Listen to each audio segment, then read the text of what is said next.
is our villain in this cinema, and even he has acted one role in our movie. And his name is Kiran, and his name is Ajit,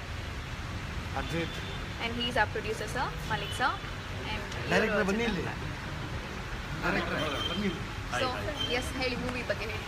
movie ಬಗ್ಗೆ ನೀವೆಲ್ಲ ಮಾತಾಡಿದ್ರೆ ಇನ್ನು ನಾವು ಹೇಳೋದೇನು ಚಿಕ್ಕದಾಗುತ್ತೆ. So already ಇವರೆಲ್ಲ ಹೇಳಿರೋದ್ರ ಬಗ್ಗೆ ನಮ್ಮ support ಮಾಡಿ ಕಿಡಿ ಬಗ್ಗೆ ಅಷ್ಟೇ ನಾನು ಹೇಳೋದು. ಅಕ್ಟೋಬರ್ 6 ರಿಲೀಸ್ ಆಗ್ತಾ ಇದೆ. ದಯವಿಟ್ಟು ನಿಮ್ಮ ಫ್ರೆಂಡ್ಸ್ ಜೊತೆ ಹಾಗೆ ಫ್ಯಾಮಿಲಿ ಜೊತೆನೇ ಬಂದು ನೋಡ್ಬೇಕು. ಪಲ್ಲವಿ ಅವರೇ, ಎಸ್, ಈ ಸಿನಿಮಾದಲ್ಲಿ ಹೀರೋಯಿನ್ ಆಗಿ ಆ್ಯಕ್ಟ್ ಮಾಡಿದಿರಲ್ಲ, ಹೌದು. ಮಾಡ್ಬೇಕಾದ್ರೆ ಆ್ಯಕ್ಟ್ ಮಾಡ್ಬೇಕಾದ್ರೆ ಸಣ್ಣ ಇದ್ರೆ ಇವಾಗ ಯಾಕೆ ದಪ್ಪ ಆದ್ರಿ? ಆ್ಯಕ್ಚುಲಿ ಅವಾಗ ಭಯ ಇತ್ತು ನಿಮ್ಮ ಜೊತೆ ಆ್ಯಕ್ಟ್ ಮಾಡಬೇಕಾದ್ರೆ, ಇವಾಗ ಭಯ ಇಲ್ಲ. ಸೊ ಅದಕ್ಕೆ ಬಿಂದಾಸ್ ಆಗ್ತೀನಿ. ದಪ್ಪ ಆಗ್ಬಿಟ್ರ? ನೋಡಿ, ಕಿಡಿ ಸಿನಿಮಾಗೆ ಫಸ್ಟ್ ಟೈಮು ಹಣ ಹೂಡಿರೋರು ಮಲ್ಲಿಕಾರ್ಜುನ್ ಸರ್ ಅಂತ. ಇವರು ದುಡ್ಡು ಹಾಕಿದ್ದಾರೆ. ಇವ್ರ ದುಡ್ಡು ವಾಪಸ್ ಬರಬೇಕಂದ್ರೆ ನೀವೆಲ್ಲ ಥಿಯೇಟ್ರಿಗೆ ಹೋಗಿ ಸಿನಿಮಾ ನೋಡಬೇಕು. ನೀವು ಕೊಡೋ 100 ರೂಪಾಯಿ ದುಡ್ಡು ಕೊಟ್ಟು ಒಂದು ಟಿಕೆಟ್ ತೊಗೊಂಡು